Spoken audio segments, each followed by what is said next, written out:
মোৰ এগৰাকী প্ৰিয় বান্ধৱী অৰুন্ধতীৰ অনুৰোধত এই গণেশৰ ছবিখন আঁকি থাকোঁতে এটা কাহিনী মনলৈ আহিছে। কিবা ডাঙৰ সমস্যাৰ সন্মুখীন হ'লে, বিপদৰ সন্মুখীন হ'লে আমি যে ভাবোঁ, হোৱাই মি, মোৰ লগতনো এনে কিয় হ'ব লাগে? মই বৰ আনলাকি, দুৰ্ভগীয়া। আমি ভগৱানৰ ওচৰ চাপো আমাৰ সমস্যাবিলাকৰ পৰা মুক্তি বিচাৰি। এনে কিছু সংখ্যক মন্দিৰত গোট খোৱা মানুহক ভগৱানে ক'লে, তোমালোকে নিজৰ আটাইতকৈ ডাঙৰ সমস্যাটো কাগজ এটুকুৰাত লিখি সন্মুখত থকা বাকচটোত থৈ দিয়া আৰু সকলোৰে থোৱা হ'লে প্ৰত্যেকেই তাৰ পৰা আন এখন কাগজ তুলি ল'বা, যিটো তোমাৰ নতুন সমস্যা হ'ব। পুৰণিটো তোমাৰ জীৱনৰ পৰা আঁতৰি যাব আৰু ঘৰাঘৰি যাবা হওক।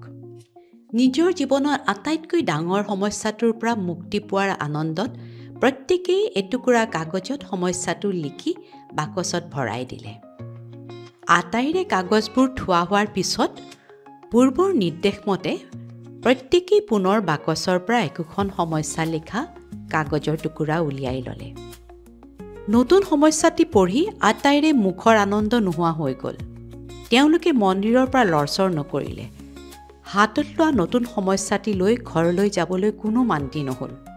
ভগৱানক পুনৰ প্ৰাৰ্থনা কৰিলে আগৰ সমস্যা, আগৰ জীৱনটোৱেই থাকক।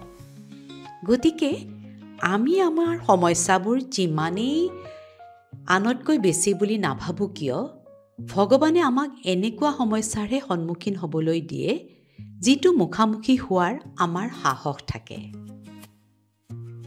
কথাখিনিৰ লগত আপুনি সহমত নে? জনাবচোন। ছবিখন কেনে লাগিছে?